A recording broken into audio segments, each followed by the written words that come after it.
Students, I am Smutala from GK School. Today we are going to see the cost and revenue analysis, and today we will see the revenue analysis. What is revenue analysis? In the previous class I told you that revenue means an output which you derive from the doing a business. For example, I am doing any business. From doing any business, I sell some quantity, I sell some product. For selling the product, whatever money I receive, whatever profit I get from selling the product, that is what we call revenue. That is my revenue. Okay. Let's see the meaning. The amount of money the producer receives in the exchange of sales of goods and service is known as revenue. Its short term is a sales revenue. For example, what happened here? Whenever a producer, for example, I am the producer, or anyone who is producing any product. For example, I am the producer of Maruti Suzuki. So while making the Maruti Suzuki and after selling the Maruti Suzuki, whatever money I receive, whatever output of money I receive, that is what my revenue is all about. Okay. So revenue means the money the person gets after selling the product or services or goods or anything which has the value. Any value if a person sells and he gets some money, some benefit, that is what we call revenue. Easy? That's the reason it says producer. So who will sell it? Producer receives exchange of sales of goods. So when the manufacturer, when the creator of a product gets in exchange of that product, that is what we call revenue. Okay. For example, you have 100 quantity. You have a shoe business. You are doing a shoe business. You have 100 piece of shoes you have. Okay. And each piece has rupees 10 rupees. You are a shoe business, you are having 100 shoe business, you are having the 100 shoe with you, 100 piece, and each shoe costs 10 rupees. So total price will be 1000. This 1000 rupees is known as revenue. This 1000 rupees is known as revenue. So there will be a quantity, how much quantity it may be, that quantity which you add with the price. When there is, for example, you have 2000 of rice bags, and each bag is of 1000 rupees. So 2000 into 2000, how much it is? 4 lakh. That's the reason that we identify the revenue. So how much quantity you have and what is the price of the each quantity, and even when multiply it, you will get the revenue. Easy?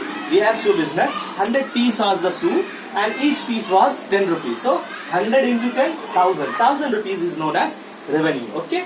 Revenue concept consists of various factors. It is because of exchange in the market, it is because of the demands, it may be because of supply, and all those factors which affects the market. There is a price, there is a quantity, there is a supply, all these aspects.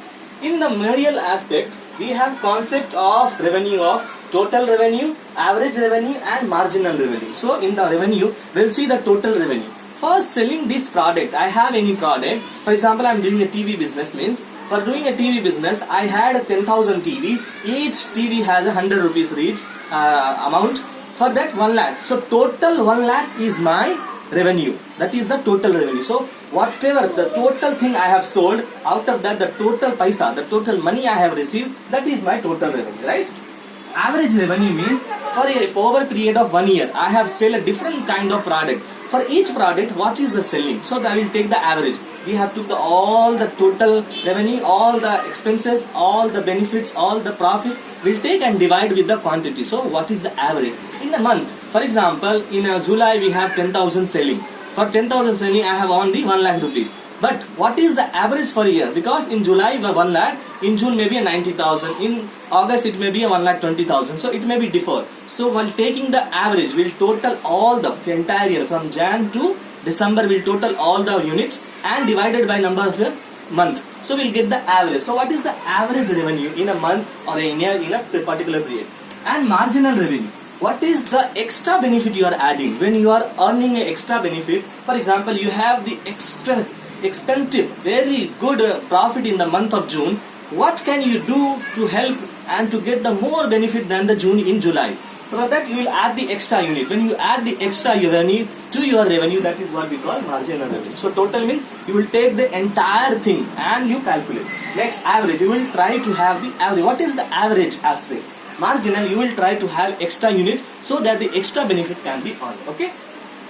Let's see everything one by one. Total revenue.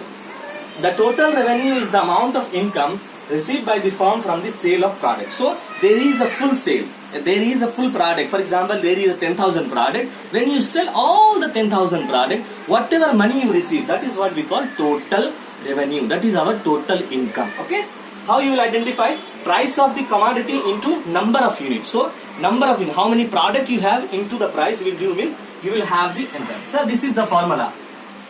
TR is equal to P into Q.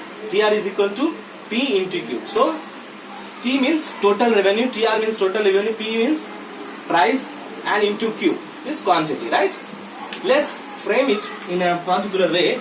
We have take the example of quantity sold, we have took the price, we have took the revenue, total revenue. See, in the every aspect of business analysis, we take two type of revenue. Whether one there will be a fixed revenue and there will be a changeable revenue, there variable revenue. Fixed revenue means in the competition of market, the price will remain fixed.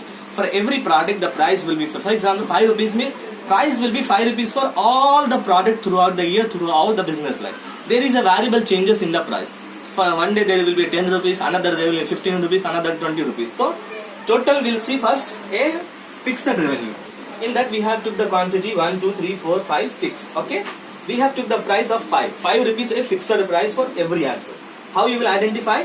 Quantity into price. Quantity into price means gives you total revenue, right? So 1 into 5 gives you 5. 5 into 2, 10. 15, 20, 25 and 30. So this is our total revenue. Now we'll apply this in a graph.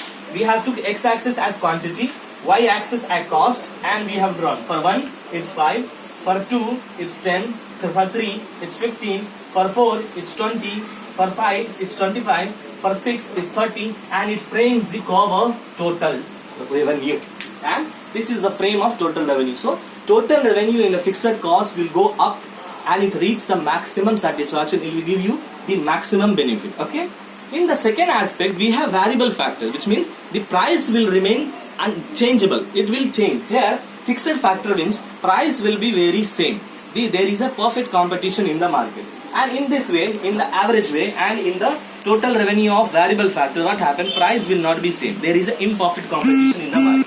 We have took the total 10 units, quantity sold. We have took the price. For 1 rupees, the price was 10. For 1 rupees, the price was 10. For 2 rupees, it's 9. For 3 rupees, it's 8. For 4 rupees, it's 7. For 5 rupees, it's 6. For 6, it's 5. For 7, it's 4. For 8, it's 3. For 9, it's 2. And 10 for 1. So, when there is 1 unit sold, the price was 10. When there is 10 units sold, the price is 1. This is the law of diminishing. When there is extra demand, what happened? The price should get down. That is what happening here. Now total revenue. As we know, the quantity into price will give you total revenue. So 1 into 10, 10. 2 into 9, 18. 3 into 8, 24. 4 into 7, 28. 5 into 6, 30. 6 into 5, 30. 7 into 4, 28. Again 24, 18 and 10. That will get you total revenue. Now we'll draw the diagram. Quantity and output are x-axis. Y-axis as total revenue and cost. Now we'll draw. For 1, it's 10. For 2, it's 5. For it's like it's going up and it's reached at the maximum 30 and 30 for 6 and 5. After it's coming down and frames the total revenue curve, right? In the fixed, what we have seen means the total revenue, the graph of your profit will go high and reach the maximum profit for you. But in the variable market, what happens? You will have an increase in the profit, sometimes will go stable, after that it will go in a loss. See here, you have received the income, after that there is a decline in the income. There is a decline in income. So in the variable factor we see the revenue has an increase, after that there will be a constant, after that it will get decreased. But in the fixed variable, it will be remain very same. The quality, the fixed economy, the profit you are earning in the fixed means it will go up and it will always go forward and it will have a maximum benefit. But with regards to the variable factor, it is changeable and it's also declining.